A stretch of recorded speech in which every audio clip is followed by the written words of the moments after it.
G'day everyone and welcome back to Star Seeds and Patriots of Down Under. Thank you and welcome for joining me today. And I would like to just quickly start off by saying thank you again to all the new subscribers that have been joining me recently. It's absolutely wonderful to know that I've been received well throughout the community, and thank you for being part of the family and helping this family of Star Seeds and Patriots of Down Under grow a little bit more and expand. And, just being something special and knowing that there's a little bit of another source of vetted information that's trusted out there, that's presenting some good info and intel that won't essentially bullshit you. I won't bullshit you. I'll just put nothing but the truth up in front of you and things that I've learned along the way and share from my own experiences with all of you as well, which is nothing but the truth from my heart and from my own experience and from research. So in saying that, everyone, thank you again for being a part of this with me and the journey that Starseeds and Patriots of Down Under is actually undertaking at the moment and actually expanding as we are. I think myself as a person being received so well in the community by all of you, my lovely audience that are tuning in either for the first time or still are. I'm in much gratitude to all of you for being a part of this with me. And you can't. I don't think. I think you have an understanding inside of how it makes one feel very humble. Okay, thank you again. So in saying that, everyone, let's get on with it. As you've seen in the title, reptilians from ancient times to modern times, or from ancient to modern times. Okay?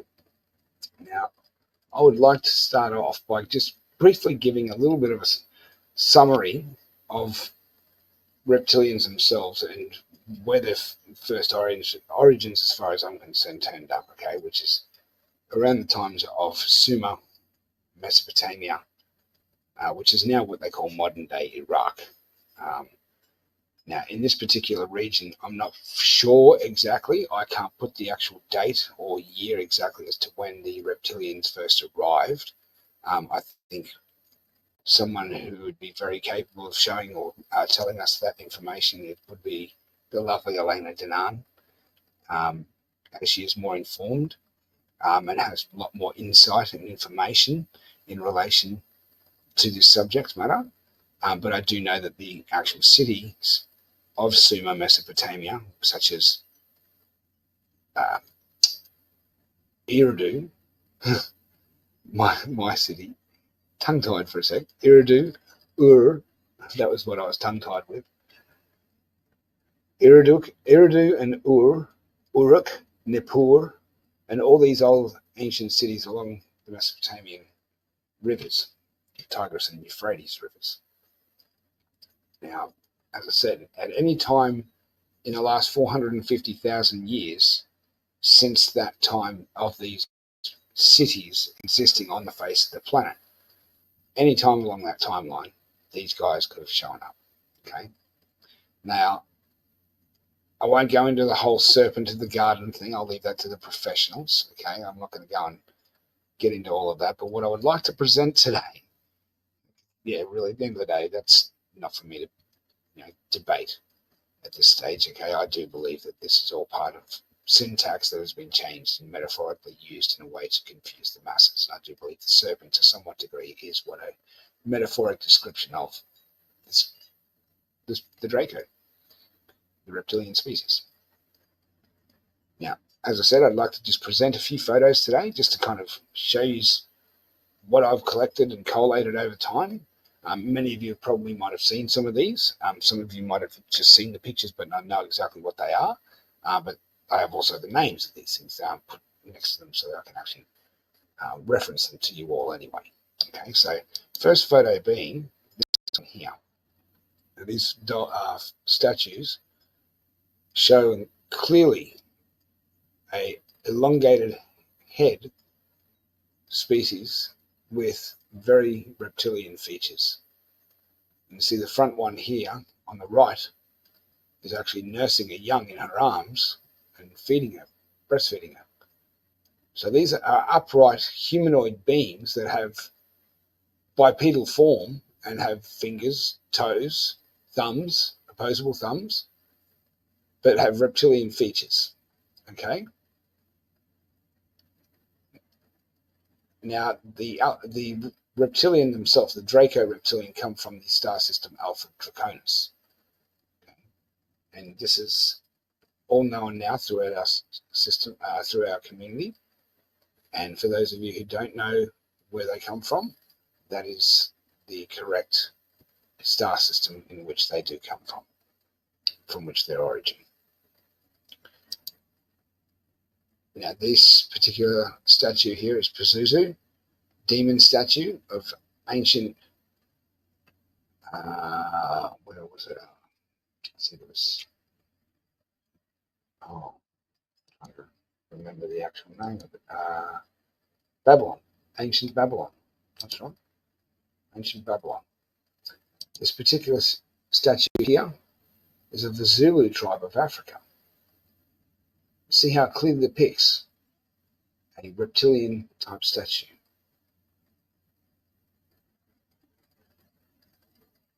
So from Africa to halfway around the world to Peru, where we have these two particular statues.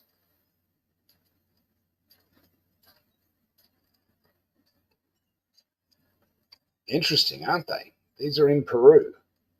This particular one's name is Morop. It actually has a plaque on the statue's base where it gives a description of this creature's name. Its name is Morop. Now, what I see here clearly is what I call a super hyper evolved velociraptor on two legs. Because, I mean, the head itself is very reminiscent of what I would classically call a velociraptor, but it's on a humanoid body and it's maintained its scaly form within a human bipedal structure, but it's maintained also its reptile feet and hands and claws. So it shows that the bipedal form is not just limited to Earth alone. It shows that the whole universe itself is filled with bipedal forms of every form, every shape and size, from malevolent to benevolent. And these are very malevolent creatures. This is another one that's in Peru in the same park. Okay, you can see how it's also holding a cobra in its hands, and that is a king cobra. Not very nice looking beings, are they? No. But these are just a few photos that exist out there, everyone, that you can go and see and look up for yourselves. But it's also amazing how reptilians have also made their way into popular sci-fi pop culture as well. I've actually got some notes here that I'd like to basically just share before I move on to all of that. Now, first things first is that the Draco, well, actually, no, I will move into the pop culture thing. Now, one of the first movies I ever saw Draco reptilians, or a form of Draco reptilians, in was the popular 1985 sci-fi series or TV series and movies of V. Wow. Yeah. Okay, now, most of you who are around my age, around 50, you probably know the series itself if you've ever tuned into it in 1985, 86. It was very popular in those years, and it depicted a group of extraterrestrials coming to Earth, pretty much offering the very best of their science and technology and medical healing technologies to Earth's population in return for precious resources and minerals that would possibly help save their planet. All a guise, a ruse. Now, notable points of this movie is that the visitors initiated the original conspiracy to divide and conquer the public. Essentially, okay? It's classic tactics, okay? And also, the visitors had an insignia on their uniforms that was very much reminiscent of the coerced symbol used by the Nazi Party that was taken from ancient Nepal, which is the well known to most people as a extremist hate crime flag, as the Nazi Party flag, but the symbol itself was taken from Nepal. Now it's half the symbol in plain sight. You can see it. It's right there, and with 2 dots in between. And the visitors also had a recruitment program designed for youths between the ages of 12 to 18 years of age,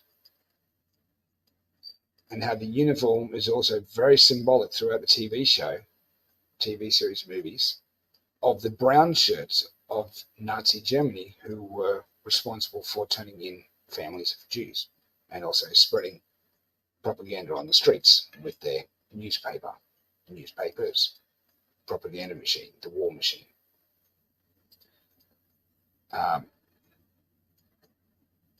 Very much using the ideologies of Marxism, Leninism, communism, working with police, implementing martial law, rounding up pretty much of all minerals and resources and extraction of all these things to be, so-called used for the saving of their planetary atmosphere. Really, when the actual guise was for that, just put, for one, toxins in the air, but also some of the minerals that they were mining was actually cobalt for their laser rifles, their artillery, because apparently they were rechargeable weapons. Now, recently, in the last couple of years, being on the dive that we all go on and learning about things, I've learned very much about these EV cars. And one of the primary elements that go into EV car rechargeable batteries is cobalt. Yes. So here we have a bit of truth in plain sight back in 1985 of them refining and mining cobalt from Earth's resources for the use of recharging or making rechargeable batteries for their artillery. Truth in plain sight or what? It's crazy. And as I said, this is one of the primary elements that are used in rechargeable cars, which is being pulled off at the moment as being called Tesla technology, which is not, because anything that's Tesla under that name should not require recharging if it's true Tesla technology, if you know true Tesla technology, as I've previously mentioned in other videos. I won't go into that. But it's not rechargeable. If it's not rechargeable, if it's rechargeable, it's not Tesla, okay? If it's rechargeable, it's not Tesla technology, because true Tesla technology runs on magnets, plain and simple. That's proof that they're duping us into believing that this so-called Tesla rollout of EV cars and every other car brand since is pushing the agenda of, get your rechargeable car now, and EV, electric vehicle, push. Why? Because they're trying to control the narrative. While they get free energy and use all these things, 0 point, etc., behind the scenes, they're trying to push a narrative that's already over 100 years old, that already exists. I've shown the photos before, and I'll show them again. I'll keep showing them, just to let everyone know over and over and over, this is nothing new. Everything we're doing is nothing new. It's just recycled bullshit, recycled technology, just all repackaged in a nice new thing for the masses to, ooh, it's Tesla. Yeah, please. You know where I'm going with it, everyone, okay? We won't go there with negativity, because that's not what we're about here, Starseeds. Okay, another thing I'd like to bring to everyone's attention in this TV series as well, because I'm also going to play the trailer for you, the audience. I'm going to play the trailer from 1985 for this particular series, so that it gets you curious enough so that you can go and look for it and find it yourselves. And if you can find it and download it, watch it. can't recommend it enough. It's so much truth in plain sight. But you'll be shocked. Like, these guys are pretty ugly looking underneath their skin, but they're pretty much very reminiscent of what I just previously showed you here of Morop, the reptilian. Okay, it's crazy. Just a little bit shorter face, not so much smug. But if you put a very high grade silicon mask and silicon bodysuit on these beings, they blend in like a human being right in front of you. Very well done makeup for its time. It's a masterpiece, way ahead of its time. Okay, very well done. Okay, it must have been very hot for the actors too, doing that 3 layers of makeup. Crazy. But what I was going to say is that I'll point out in this movie as well is that they're also stealing other resources such as water. Water is an abundance on Earth, whereas it's very little of on their planet. So instead of just taking some and sharing it, their leader on their planet, which they say they come from Sirius. Seriously? We know different. They come from Alpha Draconis. See how the power of misdirection and inversion, they try to steer you away from the truth. You know, it's crazy. But they are also stealing water, as I said, for their own personal resource. They want the whole lot. They don't want to share it. Okay? They're a dominant force. They'll take at will. That's what reptilians do. Okay? So, but another primary element and resource that they require is food.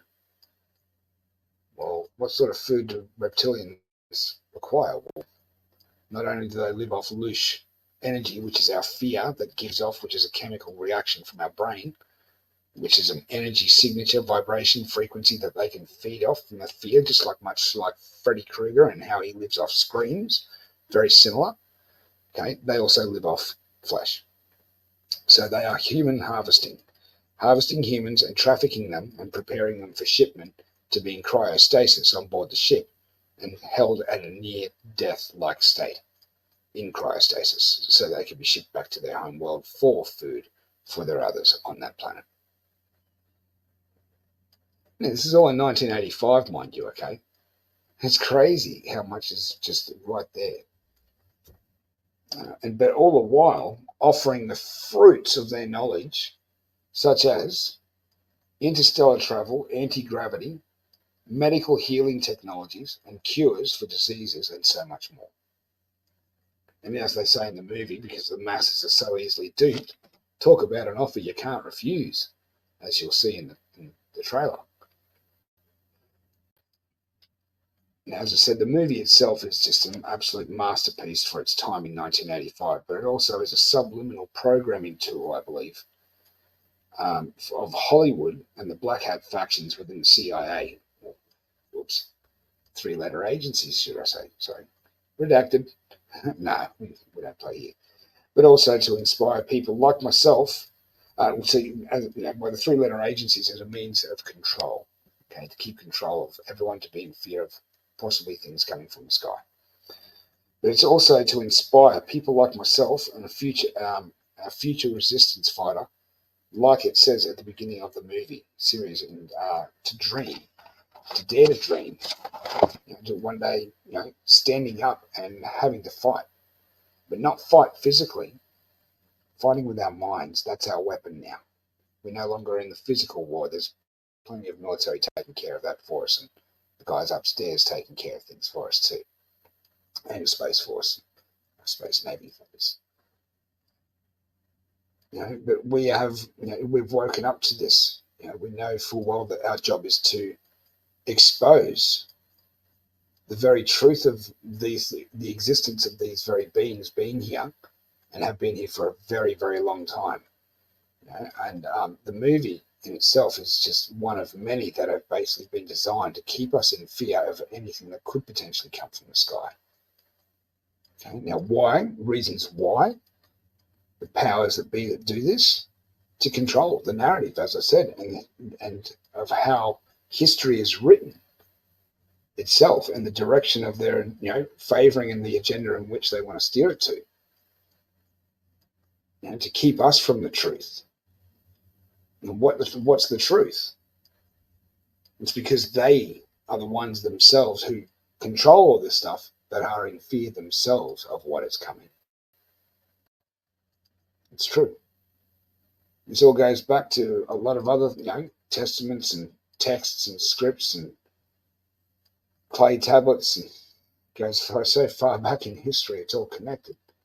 But who is it that what's the truth of all this? And who is it that they fear coming? Well, I believe it's, as I've said it before, and I've said it and I'll say it again, I believe it's those that are mentioned in the Old and New Testaments in Revelations. The grand armies of the heavens that shall return at the end of days. Now, notice how the syntax itself, and I've said this before, the syntax is plural, written in plural form. Us and our.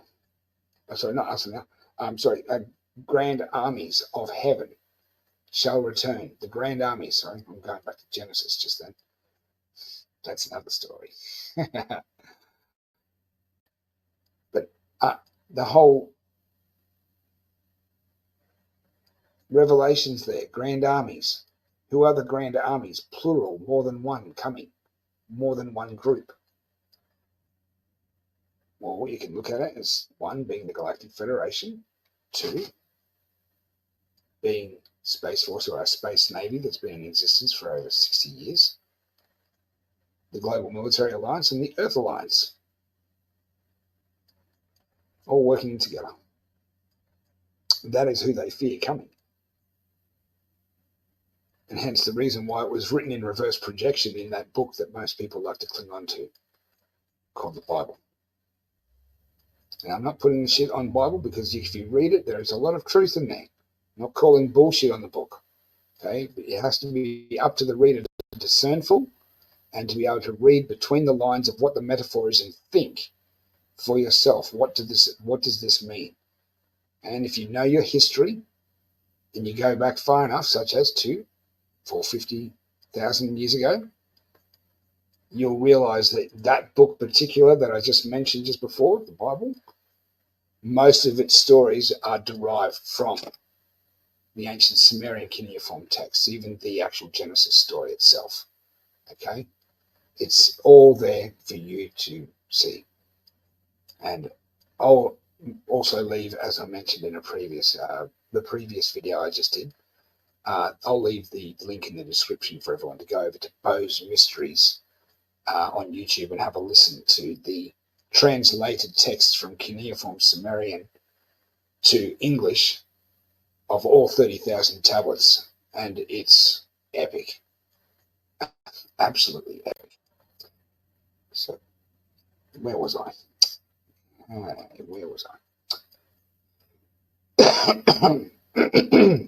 Excuse me. Yes. Yeah, very many star nations that are with the Earth Alliance and Galactic Federation. And you know who's at the helm of all of this? Prince Ea, or Enki, being his name. Okay? Prince Ea is just the title, not his actual name. Enki is his name. En being guardian or keeper, and Ki being Earth or Terra, Gaia, whatever name you want to use. But Ki meaning Earth. Okay? That's Enki's name. Guardian, keeper of Earth. Or guardian of Earth. But anyway, you see what I have been showing right here, how Hollywood itself, but in this particular one movie alone, called V from 1985, clearly shows a lot of what we see right or have been going through in the last few years. I mean, I'm not saying that that's been in plain sight. Draco's been running around everywhere. No, they haven't. They don't. They hide in plain sight. But as we've been told by this lovely emissary of ours to Earth, and one who reveals the truth. Elena Denan, our heartfelt love goes out to you. She has revealed that the Draco reptilian factions and C.I.A. Nebu Greys were removed as of last year in 2023. So thank you, Elena, for that information, sharing that with all of us. Absolutely immensely awesome to know that that particular group has gone, because they were the primary force that was ruling the bloodlines. You know, these are the blood-loving forces. But anyway, I'm going to get on with showing everyone now this video, which is the trailer to the TV series V.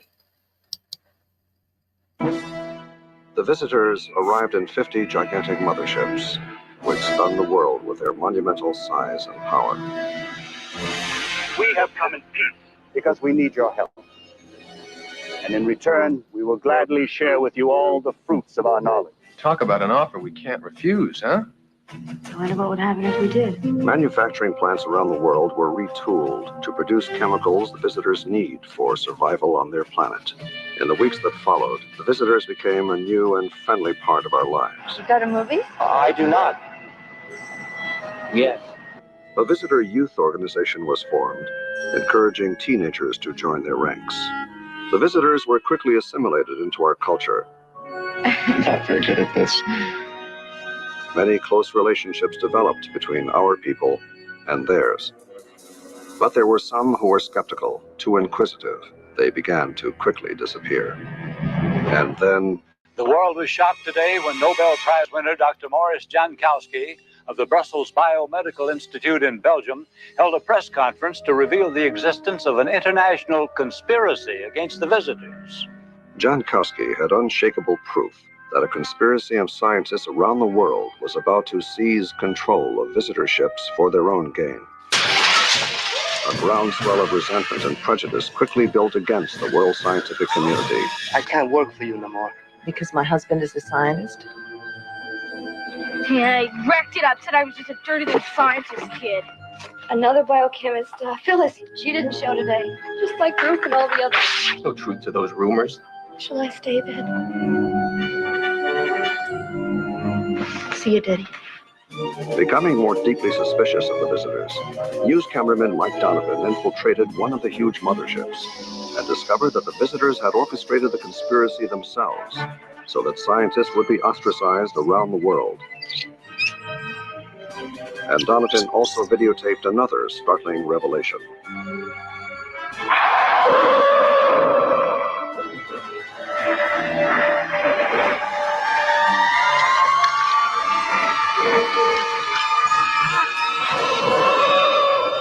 But as Donovan's tape was about to be broadcast, Just don't. Hey, somebody's pulled AT&T right out from under us. The whole damn network's off the air. Look, we know what's happening. Totalitarian suppression of the truth. Not only on television, but they've got the papers too. We are under martial law. And paranoia. You've got to be more careful what you say. What, in my own house? He lives here.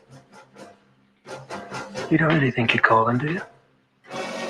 Mike Donovan has become a fugitive, hunted. Scientist Robert Maxwell and his family, unable to escape the visitors' tightening net, have been given refuge by Abraham Bernstein, a survivor of Hitler's death camps. They have to stay. Or else we haven't learned a thing. And the resistance movement has begun, with the theft of equipment for a biochemical lab, spearheaded by med student Juliet Parrish and Dr. Ben Taylor, who was mortally wounded. Oh my God.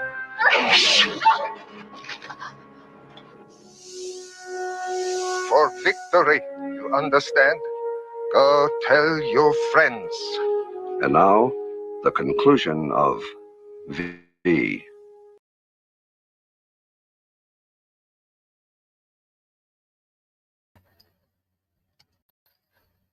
Any of that all sound familiar? I know it sounds a lot familiar to me, because one of the major terms that was used during the so-called ching a couple of years ago, where we were all kept in our houses for a couple of years, we were all under what they call draconian law. That sound any somewhat familiar at all, that word, that syntax? That's because they were working for the very groups that were being removed.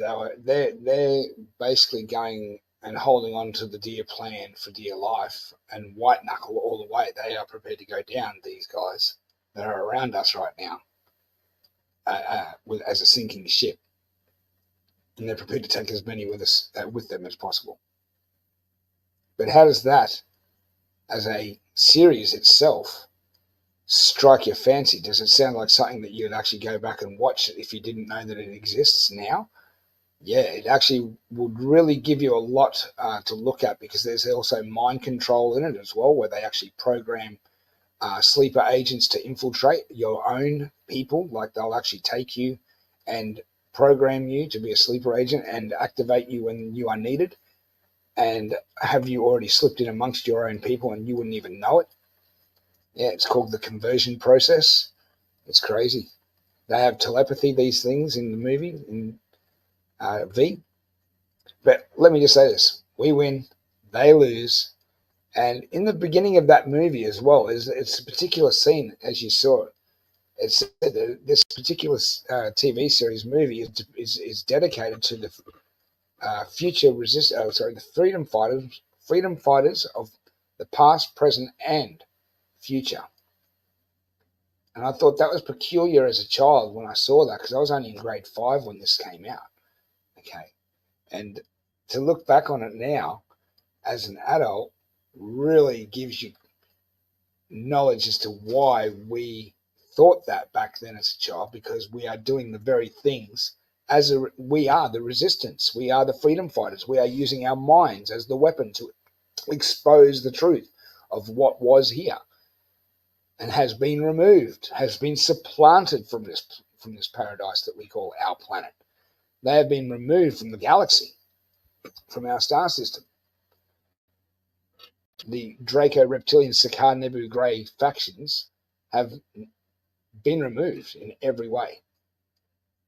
I mean, have a look at this pretty face. I mean, that's the face of only a mum could love. But that's the face of the extraterrestrial visitor, the reptilian that Mike Donovan fought after he ripped his face off. You know, the face is a high-grade silicon mask, so it's safe to say that these things could quite well blend in plain sight if they were here on the planet. And we all know about high-grade silicon masks now, don't we, in our community, and what they've been used for recently. And the actors and actresses have been using them to portray and act out as, you know, in this so-called movie. Because a lot of the people we are seeing now are actually people that are already taken care of, so to speak. Let's say that in the South Sea spas and south of Cuba and south of Tasmania. There's several places. And you've got Diana here as well, with her face ripped off due to an electrical accident on board a ship, which sparked and, yes, ripped off her face. Yeah, quite only a face that a mother could love, isn't it? Yeah. Now, in relation to, I'd like to talk about this one ET species in particular that the Draco absolutely are in fear of, and this is thanks to our lovely emissary and her beautiful information, which I'll leave a link for in the description as well, in relation to where this info can be found, so you can hear it for yourself from her. I think it was a video that she did with Danny Henderson. I'll go back through her collection and find the right one. I know exactly which one it is, and I'll put the link in the description for everyone as well, okay? For everyone to enjoy. But thank you, Elena, for this information in regards to this particular species called the Negumuk. Now, in no way, shape, or form, as I've said previously before, am I taking away from any of these beautiful people and the information that they have shared. I am just merely sharing with my audience and you to share with friends of yours So the knowledge and info base grows. So, because if you know what you're dealing with, you know how to navigate through the bullshit. Plain and simple. Okay? I pay homage and respect in all ways to those that I have borrowed any information or photos from, such as this particular photo, Nagumak, taken and borrowed from our lovely emissary. Hence the reason why I'm putting in the description the actual video where you can go back and find this information for yourself to pay respect and homage to our lovely emissary and to Danny Henderson. But this one creature here behind a winged Draco here, I don't think Dracos have horns as such, but this winged beast-like Draco-like species here that has wings, because we do know that some Draco species have wings, there is a particular creature behind it that is very reminiscent of what you would see in the movie Independence Day. Well, thanks to Elena and her beautiful information in that video I'm leaving a description in the description for all of you, is that the Nagumak themselves have actually signed on to the Galactic Federation in late 2023. They're a co-signatory to the actual Galactic Federation now. They are a very benevolent species, apparently, but they are also the one species in the universe that when the reptilians get out of hand, they are the one species that the Draco reptilian absolutely fear the most and run from if the Nagumak are on the hunt. If the Nagumak is on the hunt, get out of their way, because all they want is to eliminate and keep the numbers down, not to eliminate and extinguish or expunge them from existence, okay, to bring their numbers down, because the reptilians are like, they're unbelievable. They just, procreate, dominate, wherever the star systems they go to. And that's what a lot of what's going on now, is that these guys are, basically on the hunt, tracking them down and eliminating a lot of their masses in numbers, but leaving enough of them alive without extinguishing them from existence, and to keeping them in their check, keeping them respectfully in check to make sure they know their place, that they can't do this to every star system and every planet, because eventually they will stand up and they will have the support of not only us now, because we are in the process of being ushered into the Galactic Federation in the next 20 years. I'd say even probably a lot sooner. Okay, we are being ushered into our Star Trek type future right now. And thanks to people like this lovely lady, Elena, and her information that she brings forth and shares with all of us through the lovely, beautiful channels that she shares through, such as Danny Henderson and Dr. Michael Sala, and her own channel with her weekly update of Star Nation News. I think that also comes out on Tuesday. So I'll leave a link for that in the description as well when that comes up. So you can tune into that if you like and get the latest in updates of Star News and what's going on upstairs. Now, another thing that I'd like to talk and touch base upon is the C.I.A. Nebu Grey. These little nasty boys. Yeah, these nasty bastards. Now, they've been made popular in sci-fi culture, especially in TV series such as The X-Files. They made their appearance in the X-Files movie. I believe that was the gestation that came out of the chest and grew quite rapidly and had extendable fingernails, but it was very reminiscent in its features of what I would consider to be a C.I.A. Nebu, a very violent, vicious one that it just is bloodthirsty in every way. Now, they are very, very nasty. They made their appearances in many different movies now. We're quite very many movies that we're familiar with. Another one was the movie Signs with Mel Gibson. That was the particular creature that was crossing the alleyway at the kid's birthday party that you saw being filmed by an adult behind the children looking down the alley. You see this creature move out from behind the bushes and across the alleyway looking directly down the alley at the camera. And that is also not a C.I.A. Nebu Grey, but very reminiscent in features. I believe they've used and derived many features from that particular creature being to show us and put in plain sight. And it just goes to show again about how much they like to throw in plain sight, because what we see in those two particular series are very similar. The one from the movie, X-Files, the gestation and the one from what I just mentioned, all being very similar to each other. Now, where are we? I think that's actually, I think I'm on the same page. No, there we go. Just got a few bullet points that I've got in front of me just so I keep on track. A couple of pages of bullet points. But it does help, and trust me, us that have got ADHD and grew up with it, that weren't medicated, we need a book to keep us on track because our mind goes 100 miles an hour sometimes, with all that's going on. And having a book like this in bullet points really does help because it keeps you on track, point by point by point by point. Now, why would they put things like the negative mark, you ask, into things like Independence Day? Well, for one, they did show them and depict them in the movie Independence Day as bad. Now, if they're as co-signatory to the Galactic Federation, that's what we call inversion. They'll take something that's good and turn it upside down and depict it and project it and present it to the public as something that is bad, to keep us in fear of it. They'll take something that's good and turn it upside down and make something look bad, so that we are in fear of it, so that if we ever come in contact with such a thing, we'll be in fear of it directly if it was in front of us, not knowing any better. Makes sense, doesn't it? Hence the reason why they projected it in the movie as our assailant, those that were invading, trying to take our planetary core. Yeah.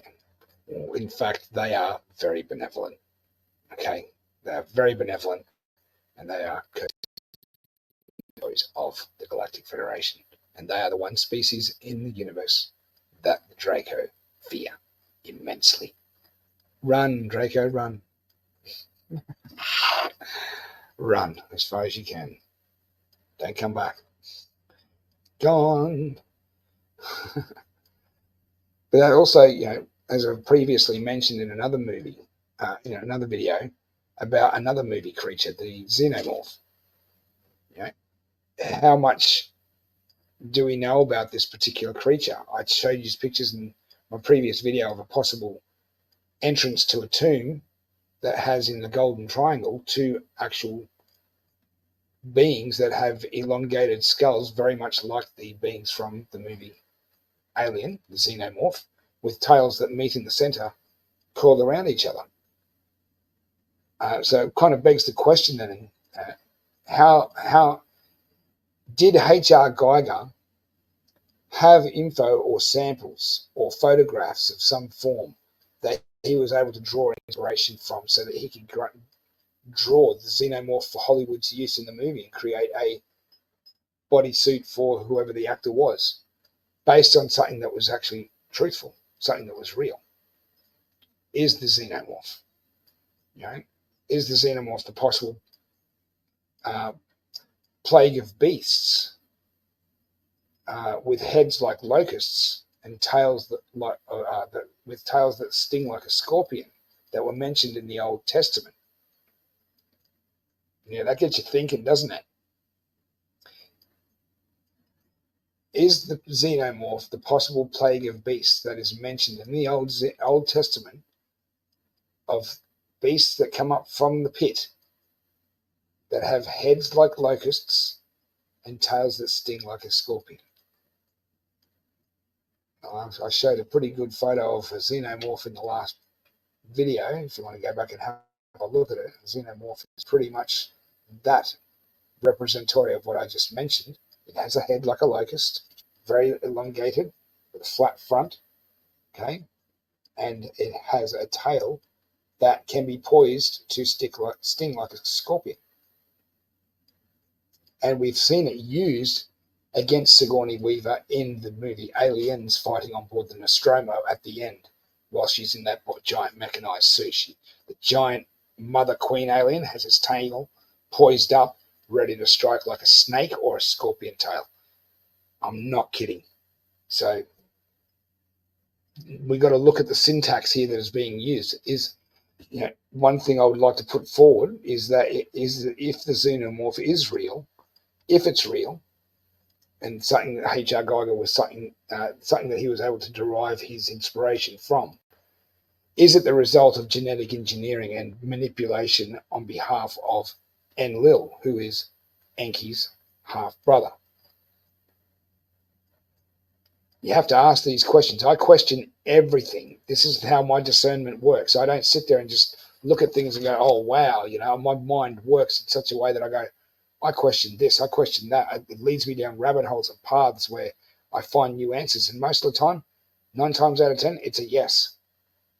So I'm still on the trail of finding out whether or not the Xenomorph is based on something that is truthful and real. We know that draconian reptilians are very much something that's based on truth and real. We can definitely trust on that information for sure. And the C.I.A. Nebu grades, we can trust on that information as well. We know they're truly real. So it begs the question. And we also know that, not just begs the question, before we say that, we also know that the Negu mark now, through Elena and her information, and revealing it through her, Daniela Henderson's audience and her own audience, is that the Negumak are real as well, and they are benevolent, not malevolent, like we've been made to believe through the popular sci-fi movie Independence Day. We have now learned that the Negumak are a co-signatory to the Galactic Federation now, and are on board. But it does beg the question then as to how much these other beings are real. I dare say they are very real. This Xenomorph kind of really, it still scares the crap out of me to this day still.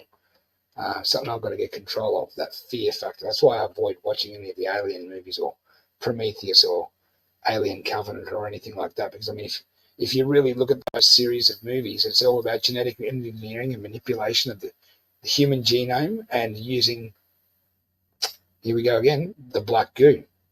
A black goo-like substance that breaks down the human DNA genome at the cellular level, atomic level, and replaces it with new information and grows a new entity or being from that, an offshoot, a hybrid.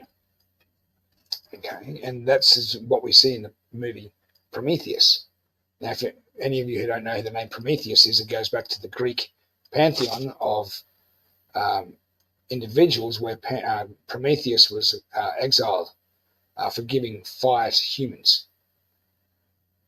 Yeah, fire to humans. I think there's a little bit more than that behind that. I think it's more so giving the knowledge base to humans of how to create and generate electricity. I don't think Zeus wanted that to happen, because when you really look at Zeus, he is basically Enlil, who moved to a different region of the planet, posing as a different god, taking up a different name. Because Zeus is known as Jupiter in Rome, but he's known as Zeus in Greece. How is it that Apollo is known as Apollo in Rome, but he's also known as Apollo in Greece? Because he didn't want to change his name. But some of these gods, they move from region to region, posing. And when you look at the stories of Zeus, he required the prayers of those that were beneath him, those that he so-called said that he created. How did he keep them praying to them? He kept them in fear. Sounds like Enlil to me. But the black goo itself made its appearances many times throughout the whole series, throughout all of the X-Files as well. It was one of the most primary elements throughout the X-Files that they were actually trying to eliminate, other than the grey faction that had been made a deal with, the military and the C.I.A. and the bloodline families that were behind the scenes, the 12, the council that they had behind the scenes that were making all the shots and turning human population into a human gestate for the invaders. Yeah, food for those that were invading, and they were going to gestate and grow inside us in this movie. The black goo, and programmable matter to somewhat degree. First found, also quoted by Brad Olson, but I knew this beforehand. I actually quoted it the other day, funnily enough, during a live that Brad Olson was appearing on with Danny, and I actually mentioned it in the live chat about probably a second after it came up on the live chat, just after he had mentioned it. So it was very much in alignment. I found it very synchronistic that I mentioned that, because he was going somewhere with the black goo, and I guessed it, and I was like, first in the Falklands War, first discovered in the Falklands War.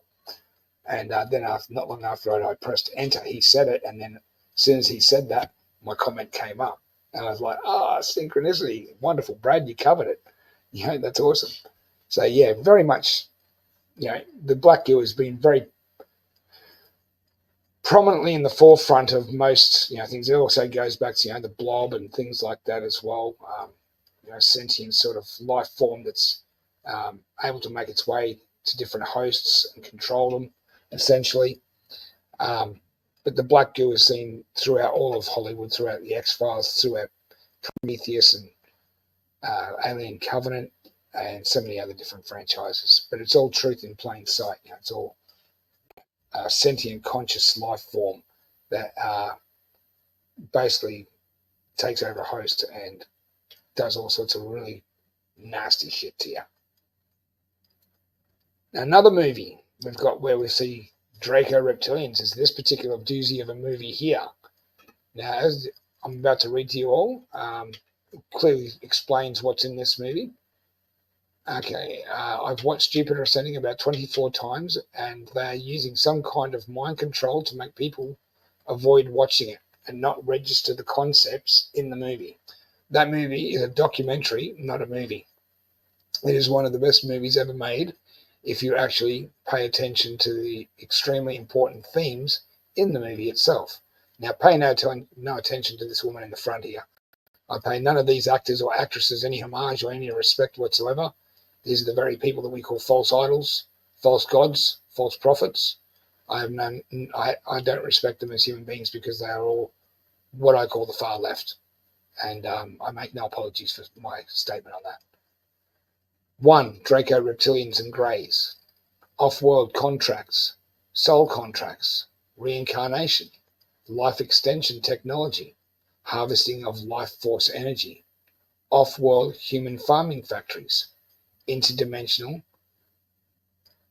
travel, mind control, memory erasure, anti-gravity, hybrid human super soldiers, canine people, ancient royal humans that are 40,000 years old, contracts, agreements, and law contracts. Yes, it's unbelievable how much truth is in plain sight in that movie. And one of the main characters that's in this movie is by the name of Lord Balin. Yes, Lord Balin, will symbolically written in a metaphor as Balin because it is covering up the truth as Lord Baal. Yeah, okay. So go and check it out. I highly recommend that movie itself. Can't recommend it enough. As much as it might be a bit painful to sit there and have to listen to some of the dross that comes out of some of these individuals, because I really can't, really don't like watching them anymore. I pay no homage to any of them. I don't watch movies that much anymore. But the truth that lays within is quite a lot of truth in plain sight. But take it with a grain of salt. Be discernful at all times, and just write down what you think is possibly, as you just saw in that, that picture that I just put up. These are particular points that you can write down yourself right now. Take a screenshot whilst I'm showing this right now, and go and have a look at some of these particular topics, and you will see that this is what's been really going on all around us. Not good. Now, this is another slide that I just wanted to share with you all as well, of different types of Dracos. Now, the second one down looks very similar to what we saw in the Spider-Man movie, so pay no attention. It's just something that someone's obviously used as a reference point. The top one is very, very common and something that we all come to know as well and have seen around. The one at the top says the Dracos are now behind much of the satanic rituals and widespread. Oh, shouldn't have said that. Much of the rituals and widespread black magic, which have been on the increase for some time and is acknowledged in much literature, including government reports and books. The Dracos can apparently infiltrate and manipulate the human race by either taking on the human form when it contains sufficient reptilian genetics and shapeshifting this form between human and Draco, or can as a detached being control a human body with the requisite proportion of genes. Nevertheless, let us emphasize that the basic reptilian race is benevolent and, for example, they contributed towards the plan for the human species on Earth, even if they did present challenges and were present as observers at this time for thousands of years. In fact, an anti-reptilian prejudice runs through our solar system. According to Anna Hayes' material, we can trace the Draco lineage to the serpent people, who disgraced from the Seraphel. From this seraphim ancestry, both the bird and reptilian lines developed, and also this made its particular contribution to the human DNA. Well, that's something that I'd have to go and actually look up myself and go back over previous information to confirm that that'd be true or not, because I'm not too sure about that.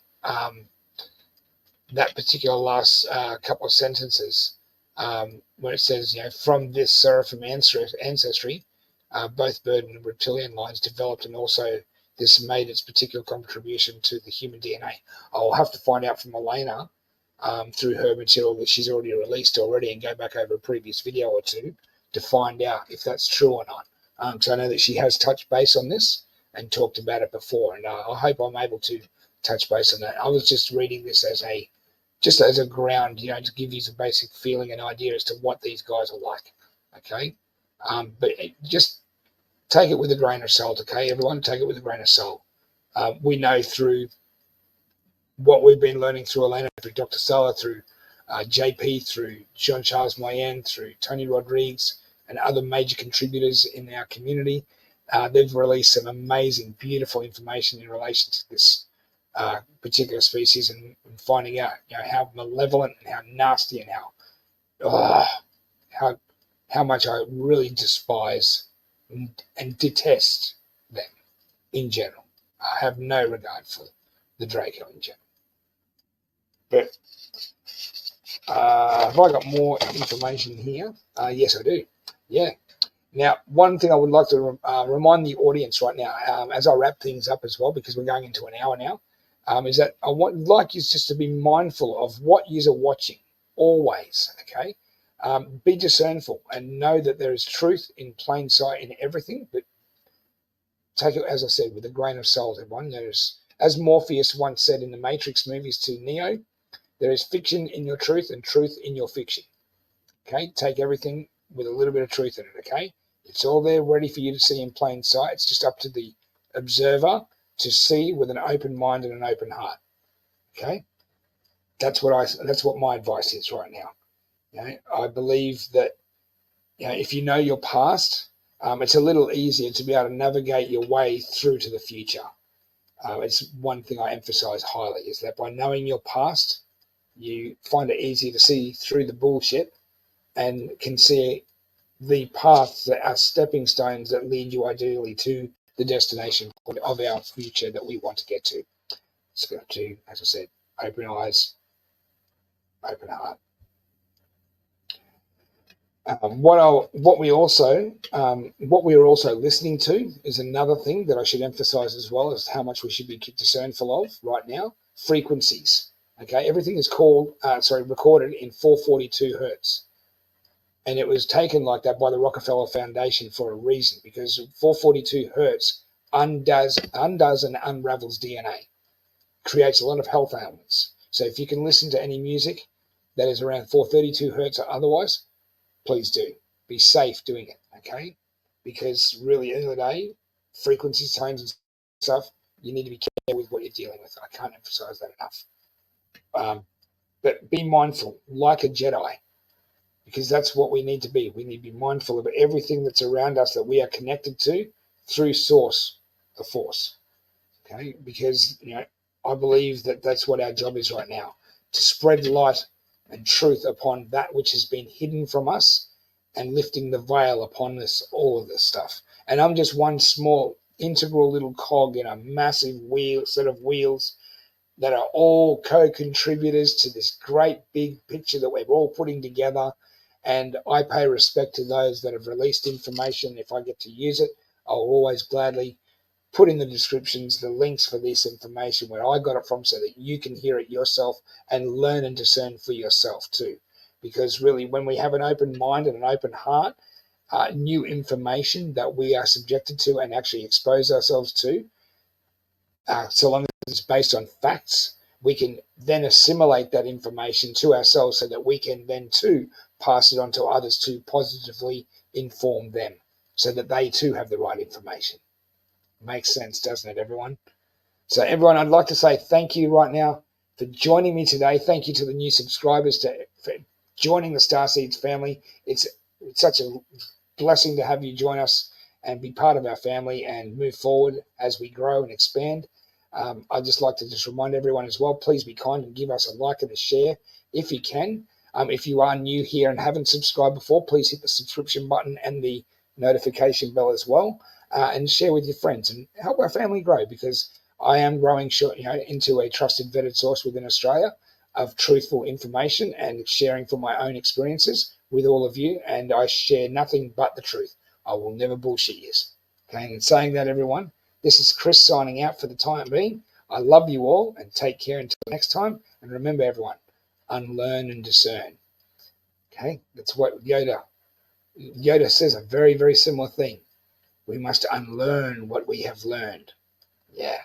My favorite saying is, we must unlearn and discern. Yeah. Love you all, everyone. Take care until next time.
just thought I'd finish up on that beautiful song by Xenomorph for all of you.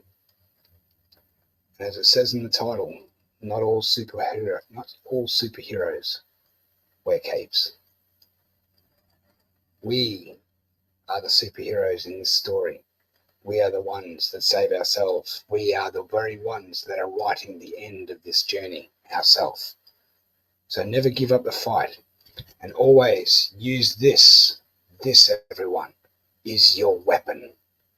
And your voice is your weapon. Your heart space and vibration and frequency of positivity and love and light and truth is your weapon. Not these.